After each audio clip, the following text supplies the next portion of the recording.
सो आज का topic grit है as you can see. First thing first, try and explore different subject orders. अभी इसमें बेसिकली ऐसा ही कि तुम लोग पीसीएम के साथ पीएनसी खेलो और ट्राई करो कि कौन से सब्जेक्ट का ऑर्डर तुम्हें बेस्ट बैठ रहा है। मैंने इनिशियली यही मिस्टेक की थी कि मैं स्टार्ट से ही पीसीएम ही ऑर्डर फॉलो करता था। बट एज टाइम वेंट मैंने टुवर्ड्स अराउंड आई थिंक यही मंथ में दिसंबर में ही ये एक्सपेरिमेंट ट्राई किया था। एंड जनरली लोगों को इसमें खुद का प्रेफरेंस बेटर सेट मिलता है। अभी अगर तुम्हारा ऑर्डर पीसीएम ही है, इफ यू फील सो, कोई टेंशन नहीं है। ऐसा ज़रूरी नहीं है कि दूसरा ऑर्डर ही हो। एग्ज़ैक्टली जैसे आराध्या ने अभी बोला, मेरा खुद का पीसीएम ही था टुवर्ड्स द एंड ऑल्सो। मैंने मेंस ऐसे ही दिया था।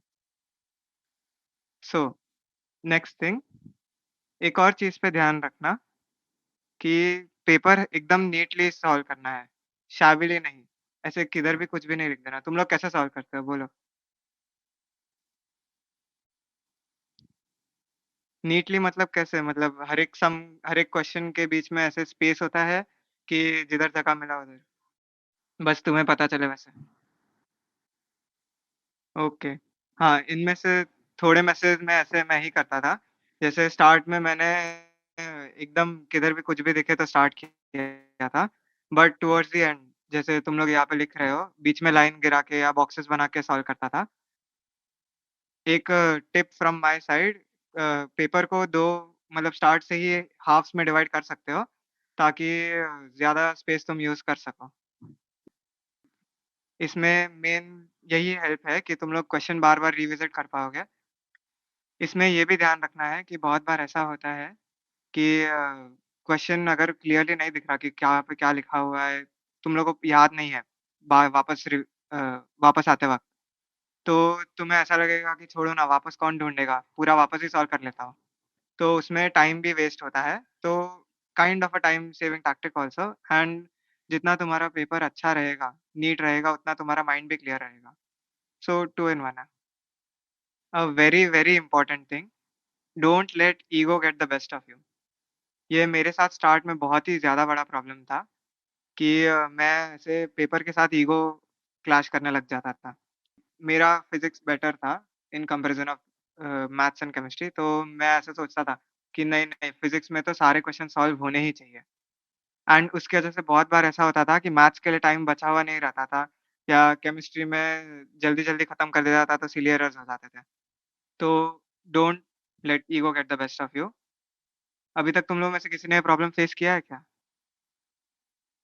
तो तुम लोगों ने इससे काउंटर करने के लिए क्या-क्या ट्राई किया?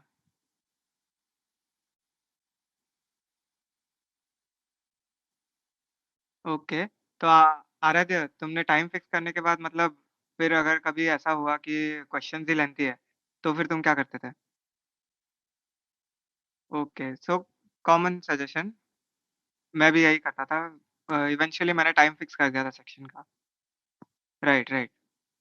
इशित का भी वो मैसेज बहुत अच्छा था, माइंडसेट शिफ्ट करना, बट उसमें थोड़ा टाइम लगता है, तो आई would say that is the best thing. अगर वो कर सकते हो तो ऑल द मोर अच्छी बात है। One more suggestion from my side कि एज़ द पेपर गोज़, तुम लोग ब्रेक्स लो बीच में। पहले ओडीएम में डिस्कस हुआ है तो किसी ने ट्राई किया था? तो तुम लोग कैसे-कैसे ब्रेक्स लेते थे? Like general span of break क्या था तुम्हारा? ओके। गाने इज़ नॉट सजेस्टेड पेपर के बीच में, क्योंकि मतलब तुम्हें पेपर हो सके उतना रियल लाइफ़ के तरीके से देना होता है। ओके। हाँ, ये कर सकते हैं, वॉशरूम या थोड़ा टहलना या स्ट्रेचिंग या पेन घुमाना, एग्ज़ैक्टली। मैं भी यही करता था। तो जनरली इसे 15 सेकंड से 1 मिनट जितना लेना होता है ब्रेक को पेपर के बीच में। इसमें वही, gather positive thoughts, this is the best suggestion. मतलब अगर ये मैंने अभी तक किसी के मैसेज में देखा नहीं था, तो इसे इनकॉर्पोरेट करने का ट्राई करना। हाँ, जैसे राहुल ने बोला, थोड़ा सेल्फ टॉक, इसे इनकॉर्पोरेट करके तुम्हें हो सके उतना पॉजिटिव थॉट्स लाना होता है। The goal of the 15 to 60 second का break too is for positive reinforcement.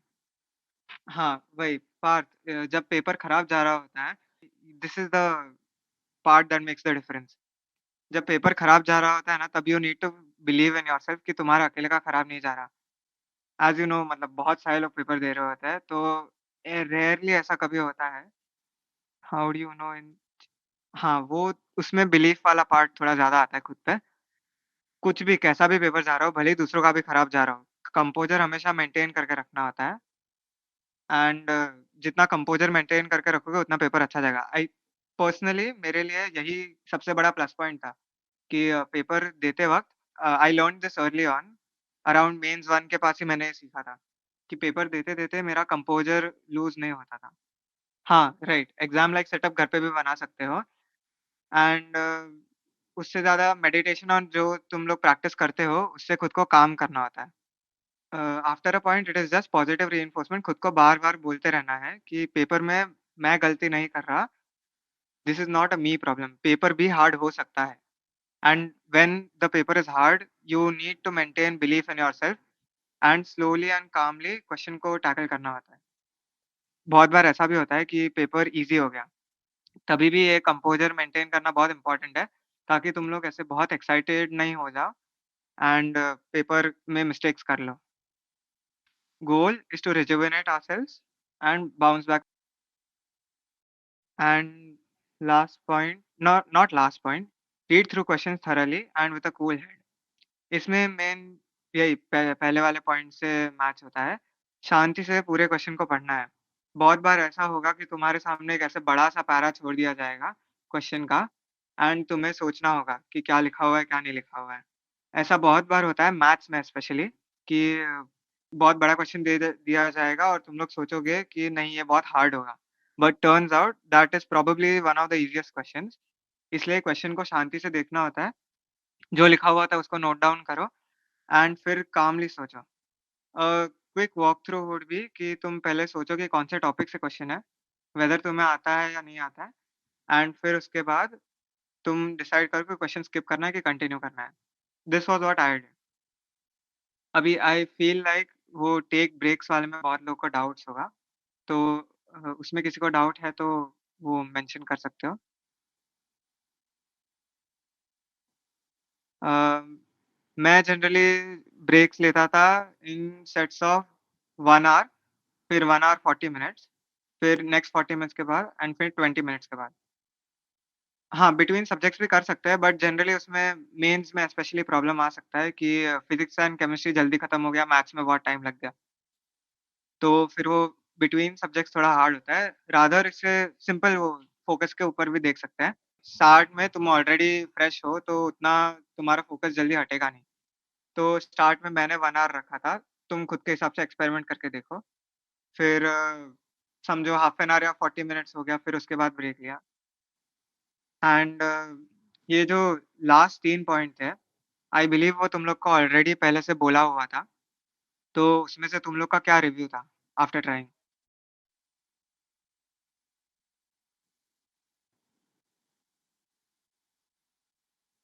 Okay. हाँ, that is the aim, focus better होना चाहिए। हुँ, अवनीत तुम्हें जो प्रॉब्लम हो रहा था उसमें मेनली ये ध्यान रखो कि उसमें डेली मेडिटेशन फिक्स रखो और जभी भी ऐसा लगे कि तुम्हारा कंपोज़र हिल रहा है, टेक अ प्रॉपर 30 सेकंड का ब्रेक। ये ब्रेक वाला पॉइंट इसी के लिए था। प्रॉपर 30 सेकंड का ब्रेक लो, उसमें शांति से मेडिटेट करो एंड खुद को काम करो एंड फिर कंसंट्रेशन वापस आएगा। ये इसमें थोड़ा प्रैक्टिस लगेगा but that is the only way to go through this. इसमें जनरली बोल लोगों को लगता है कि मैं 30 सेकंड्स भी क्यों दूँ?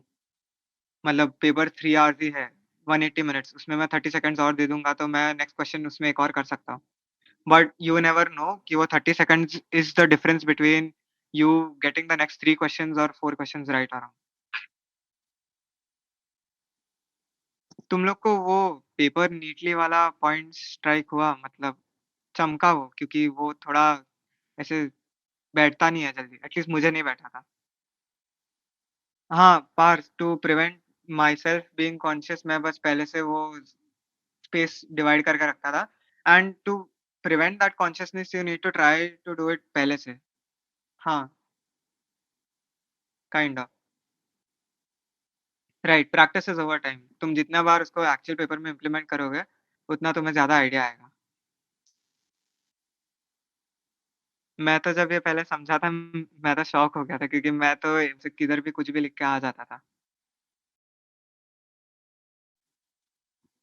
तो कैसा रहा तुम लोग का वीक? सारे पॉइंट सबने नोट डाउन कर लिए। To be honest I would say कि इसका हर पेपर के पहले एक बार गो थ्रू कर लेना क्योंकि this is very important and this can mean the difference of 10 to 20 marks at least.